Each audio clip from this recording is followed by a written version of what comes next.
Todos hemos oído hablar de Jeffrey Epstein, un señor muy adinerado que siempre estaba de la mano de celebridades, de la élite, de políticos, y siempre tenía a una mujer guapa o varias de su lado, y siempre mujeres muy jóvenes. Pero ¿quién era? ¿De dónde provenía su dinero? ¿A qué se dedicaba? ¿Y qué hacía? Hola, soy Sofía y bienvenidos al video de hoy. Hoy toca la puerta Jeffrey Epstein.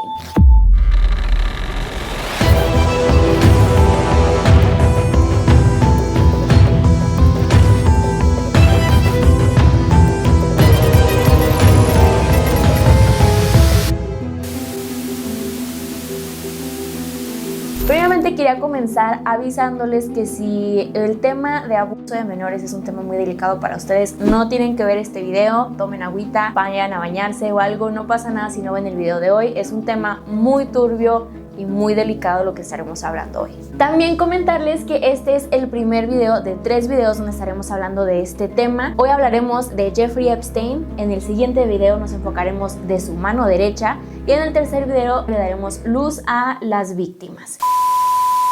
Jeffrey Epstein nació en Brooklyn, Nueva York, el 20 de enero de 1953. Venía de una familia de clase media, su mamá era ama de casa, los dos eran inmigrantes judíos, su papá se dedicaba a limpiar los parques del Departamento de Parques de Nueva York. Estudió matemáticas por 3 años en la Universidad de Nueva York, pero nunca terminó la carrera, lo que después fue algo un poquito muy curioso, ya que comenzó a trabajar en una de las prepas más prestigiosas de Nueva York, una de las prepas en las que los hijos que asistían a esa escuela eran hijos de políticos, de la gente más adinerada y más poderosa de todo Estados Unidos. Con decirles que la colegiatura de esta prepa costaba $61,200 al año. Y ya si tenías más de un hijo, pues bueno. Pero pues para la gente muy adinerada y la élite, esta cantidad era una cantidad insignificativa, digamos.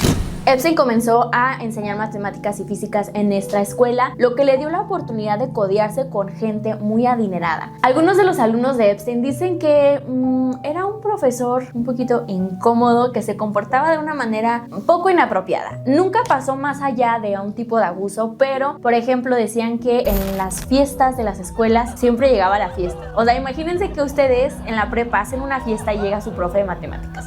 Súper random. Y no solo eso, se enfocaba en coquetearle a sus alumnas en las fiestas. Nunca pasó más allá de ello, pero obvio es algo súper incómodo para que una chava y su profe se la acerque y le empiece a coquetear, ¿verdad? Bueno, en una de las juntas, en 1976, una junta de padres y profesores, se esmeró muchísimo Epstein en demostrarle a los padres de sus alumnos que era una persona muy inteligente y muy capacitada para los números. Esto le llamó la atención a uno de los padres, quien terminó recomendando a Epstein al CEO de Wall Street, a Bear Stearns. Los hijos del CEO de Wall Street también atendían esta escuela, que no les comenté el nombre, pero la escuela se llama The Dalton School. El próximo año escolar terminan corriendo a Epstein porque al parecer la verdad no tenía tantas capacidades para enseñar como había dicho y no había mejorado en esas capacidades tampoco. Al momento de que lo corren, él ya había conocido al CEO de Wall Street, quien le ofrece un puesto para trabajar en Wall Street. Y aquí es la primera vez en la que Epstein comienza a indagar poquito en el mundo del dinero, de los lujos, de las mentiras y las estafas. Mientras trabajaba ahí, un ejecutivo se dio cuenta que todo lo que había puesto Epstein en su CV era totalmente mentira, no tenía título,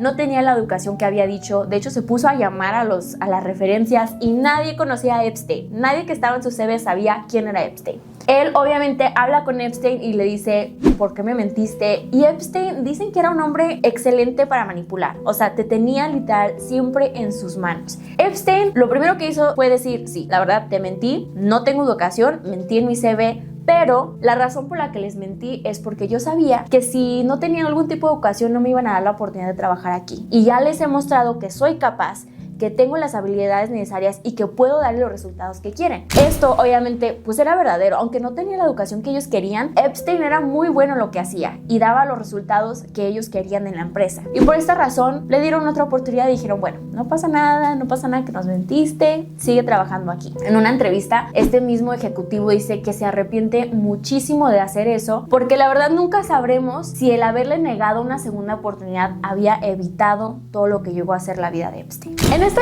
temporada de su vida, Epstein ya estaba conociendo el mundo del dinero y con ese mismo dinero estaba comenzando a tener diferentes tipos de ingresos. Seguía trabajando en la empresa con Bear Stearns, pero también empezó a lanzar sus propios proyectos y sus propios negocios. A las demás personas les decía que era un cazarrecompensas. La mayoría de nosotros conocemos a un cazarrecompensas del viejo oeste, un señor que se dedica a atrapar a los prófugos de la ley a cambio de dinero. Epstein no hacía algo así, pero sí era algo un poquito parecido. Lo que él hacía era buscar el dinero de los ricos. Por ejemplo, si el gobierno te confiscaba 50 millones de dólares, él investigaba dónde estaban tus 50 millones de dólares y qué podías hacer para recuperarlo. Claro, siempre que le dieran una parte de los 50 millones de dólares. En 1986, Jeffrey Epstein conoce a Leslie Wexner. Y dirán ustedes, ¿quién es Leslie Wexner? Y no tienen ni idea que la mayoría de nosotros probablemente hemos consumido algún producto de Leslie Wexner. Leslie Wexner era un empresario que era dueño de muchas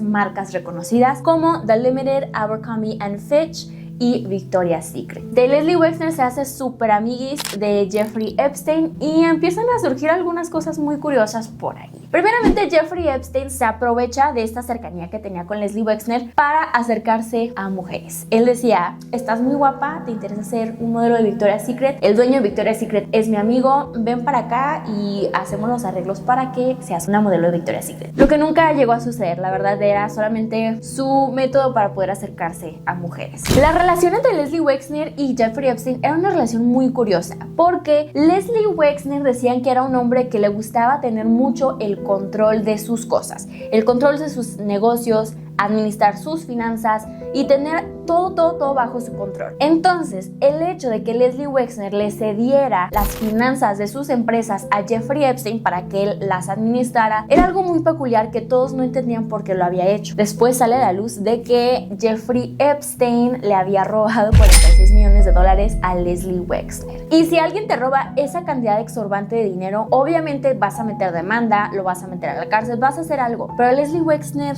no hizo nada. Lo que muchos llegaron a decir que tal vez, Jeffrey Epstein tenía algo para chantajear a Leslie Wexner de que no hiciera nada de eso y no sabemos qué es. O dos, eran noviecillos en secreto. Esto lo creen muchos porque muchos amigos de Jeffrey Epstein decían que Jeffrey Epstein comentaba y se enorgullecía de decir, si yo tengo a Leslie Wexner en la mano, él hace todo lo que yo le pide, si yo quiero esto me lo da, si yo quiero esto lo hace. Entonces nunca se supo realmente si eran noviecillos secretos, pero bueno. En 1988, Epstein fundó su empresa de gestión de dinero. A lo que se dedicaba esta empresa es algo parecido con lo que hacía con Leslie Wexner. Él administraba el dinero de gente con muchísimo dinero. O sea, para que él administrara tu dinero, tú tenías que tener mínimo 1,000 millones de dólares. Menos de eso, ni te volteaba a ver, ni te topaba. Tenías que tener al menos eso. Y claro, de esa parte de tu dinero, él se quedaba con uno. Y aquí realmente es cuando Epstein empieza a literalmente cagar dinero. Su mansión en Nueva York costaba 50 millones de dólares. Se compró después unas islas en el Caribe que amontaban un total de 86 millones de dólares. Tenía un departamento en París que le costó 8.7 millones de dólares y tenía un rancho en Nuevo México que le costó 17 millones de dólares. Y sin mencionar las casas, las famosísimas casas que son el enfoque de esta historia, en Palm Beach, Florida, que tenían un costo de 12 millones de dólares. Estas cantidades para Epstein eran mínimas, eran insignificantes, por eso él compraba propiedades a lo loco y propiedades caras. Se decía, presuntamente,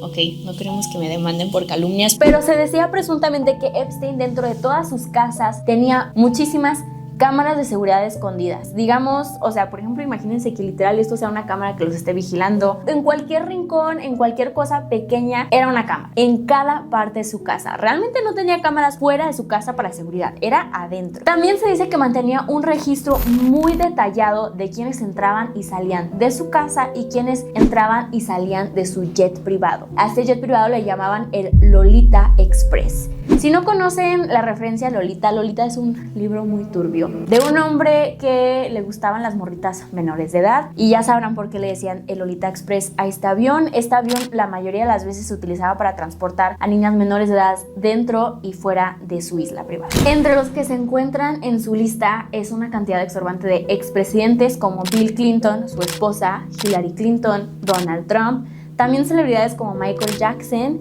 y Leonardo DiCaprio, figuras académicas populares como Alan Dershowitz, que también terminó siendo un muy buen amigo de Jeffrey Epstein. La primera vez que empezaron a sospechar de lo que estaba pasando con Jeffrey Epstein fue en Palm Beach, Florida, en marzo del 2005, cuando una señora le reportó a la policía que su hijastra había sido abusada sexualmente por un hombre llamado Jeff que tenía muchísimo dinero. Y de aquí se desencadenó una investigación que dio a la luz los horrores que vivieron decenas y decenas de niñas.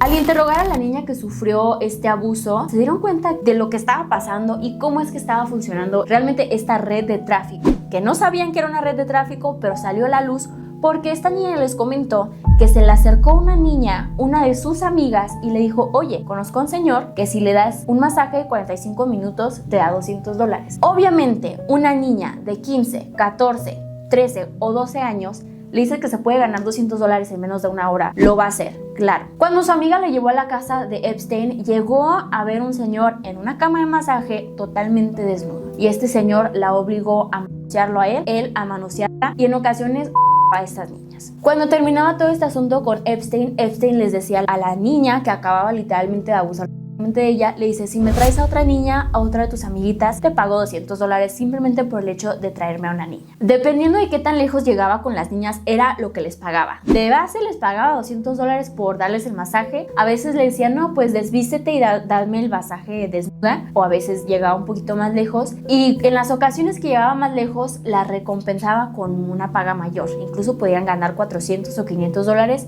en menos de 45 minutos por los abusos de Epstein. También en ocasiones, si traían a una amiga que estaba muy bonita, les pagaba más de los $200 de comisión de reclutamiento. En mayo del 2006, Epstein es acusado ya oficialmente y demandado legalmente por este tipo de abusos que estaba llevando en contra de las niñas. En julio del 2006, Epstein es arrestado simplemente por un cargo de prostitución. Cabe notar que estas niñas no eran prostitutas, eran víctimas. Ellas llegaban con una idea a la casa de Epstein y él se abusaba de ellas. Los noticieros comenzaron a pintar a estas niñas como si fueran prostitutas que fueron por su voluntad propia a este lugar. En este caso empezó a suceder algo súper extraño con los cargos que estaba enfrentando Jeffrey Epstein. El dinero y la reputación que Jeffrey Epstein había acumulado en estos años le permitió construir un equipo de los 8 mejores abogados de todo Estados Unidos. Según el relato de la policía, se le habían hecho muchos diferentes tipos de cargos, como un cargo de abuso obsceno y 4 cargos de actividad sexual ilícita con menores. Pero en lugar de proceder con estos cargos por su cuenta, la Fiscalía de Palm Beach, Florida, decidió llevar el caso a un gran jurado, que fue una decisión muy extraña. La Fiscalía de Palm Beach, Florida, solamente llevaba los casos al gran jurado cuando eran casos de asesinatos, cargos capitales, cargos que tentaban contra la vida de una persona, no cargos de abusos infantiles. El gran jurado cuestionó a las víctimas de una manera asquerosa, la verdad. O sea, estas eran niñas, las estaban cuestionando de que su testimonio era falso. Incluso empezaron a entrar a sus redes sociales y a tomar cosas y fotos que ellas habían subido para cuestionar su carácter moral. Imagínense, ¿quiénes de nosotros no hemos subido alguna payasada a Facebook, a Instagram, a Twitter cuando teníamos 14 o 15 años? Y que tomaran eso para cuestionar tu credibilidad como víctima y cuestionar tu carácter moral para decirte: esto es una prueba de que eres una prostituta. Tú tuiteaste en el 2015 que querías enamorarte de Leonardo DiCaprio aunque tuvieras 50 años. Obviamente son niñas. Esto no se puede utilizar para cuestionar el carácter moral de una niña. Incluso antes de la corte en el gran jurado, el oficial Michael Reiter, que la verdad este oficial hizo todo lo que pudo para que estas niñas tuvieran la justicia que merecían. Él había acusado a la fiscalía de darle un trato especial a Epstein, de darle tratos privilegiados. Incluso le pidió al fiscal estatal que se retirara del caso por la cercanía que mostraba hacia Jeffrey Epstein. De todos estos cargos, a Jeffrey Epstein solamente se le condenó al cargo de solicitar prostitución, que podía salir libremente con una fianza. Y obviamente, si eres un señor cagadísimo de dinero, ¿qué son para ti unos $100,000 de fianza? Nadie se quedó satisfecho con esto y la policía de Palm Beach, Florida, decidió entregarle el caso al FBI para que indagaran un poquito más de este asunto. Y aquí realmente es donde comenzó a salir a la luz lo enorme que era esta red de tráfico de niñas. En noviembre del 2006, el FBI se pone en contacto con una de las primeras víctimas que reportaron abuso sexual de parte de Jeffrey Epstein. Esta es la víctima Maria Farmer, de la que estaremos hablando en la tercera parte de esta serie de videos. Maria Farmer había reportado el abuso sexual de Epstein con ella y su hermana menor en 1996. Este contacto del FBI está pasando en el 2006, o sea, pasaron 10 años para que el FBI pudiera mover las manitas y ponerse a trabajar y investigar lo que realmente estaba pasando. Imagínate, sufres un abuso, eres una víctima, lo reportas a la policía y no pasa nada por 10 años, nadie te contacta, nadie investiga. El FBI entonces la contacta, la entrevista para ver a detalle qué fue lo que le pasó a ella y a su hermana, y se dan cuenta que como Maria Farmer hay muchísimas víctimas olvidadas, víctimas que reportaron abuso en contra de Jeffrey Epstein y no se hizo nada. La policía les dio bola y se olvidaron del caso. El FBI comienza la investigación Operation Leap Year, que no sé por qué le llaman así, Operación Año Bisiesto, no entendí la referencia, pero en esta investigación dice que lograron redactar tanta evidencia y tanta información que podían meter a Jeffrey Epstein en la cárcel de por vida. Pero eso no fue lo que pasó. En ese tiempo, como ya era un caso federal, ya era un caso de Jeffrey Epstein en contra de Estados Unidos. Entonces, el abogado que estaba representando al gobierno de Estados Unidos, por alguna razón,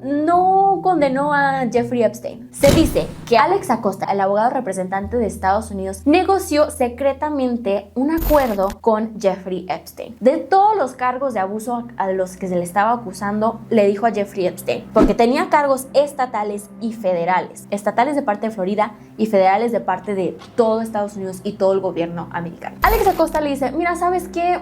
Solamente di que eres culpable con uno de los cargos y te metemos a la cárcel solo 18 meses y ya, no pasa nada, te olvidas de todo lo demás y fresco. Lo que pasó con este tipo de acuerdo es que era un acuerdo secreto. Las muchachas fueron a la corte a escuchar el caso de Jeffrey Epstein, las víctimas que estuvieron presentes. Llegan ¿y qué les dice el juez? Les dice, bueno, el caso ya está cerrado, no pasó nada. ¿Cómo que el caso está cerrado? Apenas iba a ser el juicio. ¿Cómo que el caso está cerrado? Ahí es cuando sale a la luz que Alex Acosta había negociado secretamente con Jeffrey Epstein y no se les avisó a las víctimas de este acuerdo. Jeffrey Epstein entonces solamente se declaró culpable por uno de los cargos, de nuevo el cargo de solicitar prostitución, y reitero, no eran prostitutas estas niñas, eran víctimas de abuso sexual y eran menores de edad. Esta negociación no tenía sentido en lo absoluto. Los cargos que estaba enfrentando Jeffrey Epstein amontonaban a más de 40 años de prisión. ¿Por qué le vas a dar 18 años de prisión a un pedófilo? ¿Y por qué le vas a dar a un pedófilo la oportunidad de solamente aceptar el cargo de prostitución? No tenía nada de sentido este tipo de negociación, por lo que la gente comenzó a pensar que Alex Acosta tenía algo que le interesaba de parte de Jeffrey Epstein. Entonces Jeffrey Epstein dice, bueno, ni modo, voy a la cárcel los 18 meses. Pero de esos 18 meses solamente estuvo en la cárcel 5 meses. Y en esos 5 meses de cárcel, él estaba en un pabellón privado de la prisión. Realmente no estaba mezclado con ningún otro recluso. En su celda, la puerta siempre permanecía abierta. Recibía comida que los demás no podían comer. Recibía tratos que los demás no podían tener.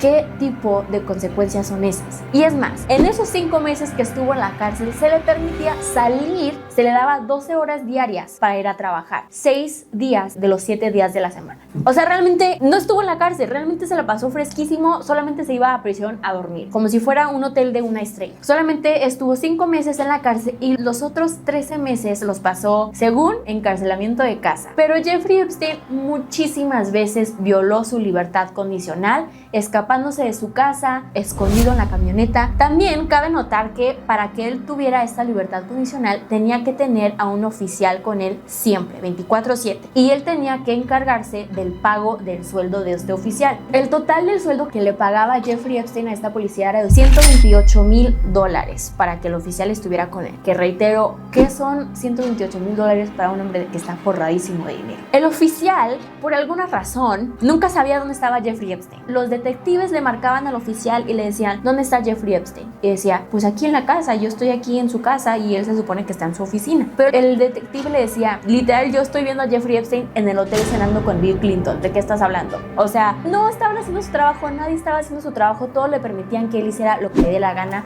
Estos detectives que tenían evidencia de que él estaba violando su libertad condicional, se lo llevaban a la policía y la policía les decía, ¿qué quieres que haga? Es una celebridad. Me da mucho coraje este caso.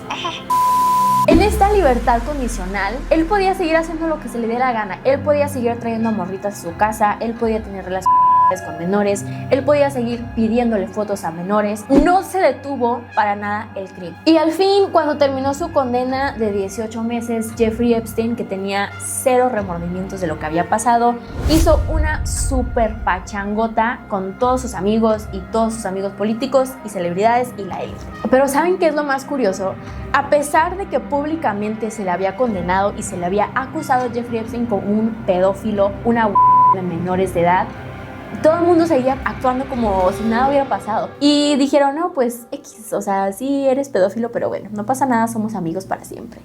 Si tu amigo es un pedófilo y tú sigues juntándote con él, dime con quién andas y te diré quién eres. Muchos de sus amigos de hecho decían, ay, pero es que no es una mala persona, es un filántropo millonario, hace muchísimas donaciones a hospitales, paga de los estudios de muchas personas que no tienen recursos, hace donaciones a museos, hace donaciones a causas importantes. Ok, puedes hacer eso y se puede seguir siendo una persona horrible. O sea, las dos cosas pueden ser verdaderas al mismo tiempo. Después de eso, por alguna razón, se dio a conocer públicamente los nombres y las fotos de las víctimas, lo que llevó a que los noticieros no las bajaran de prostitutas, de sucias, de inmorales, de que eran falsas acusaciones. O sea, los nombres y las imágenes de estas niñas las arrastraron a lo más que pudieron hacer. En el 2011 se le ordena a Jeffrey Epstein que se tiene que registrar como ofensor sexual. ¿Sí se hizo ofensor sexual? Bueno, no sé si aquí en México sea así, pero en Estados Unidos, cuando tienes un cargo que tenga que ver con menores de edad, tienes que registrarte en la lista de sex offenders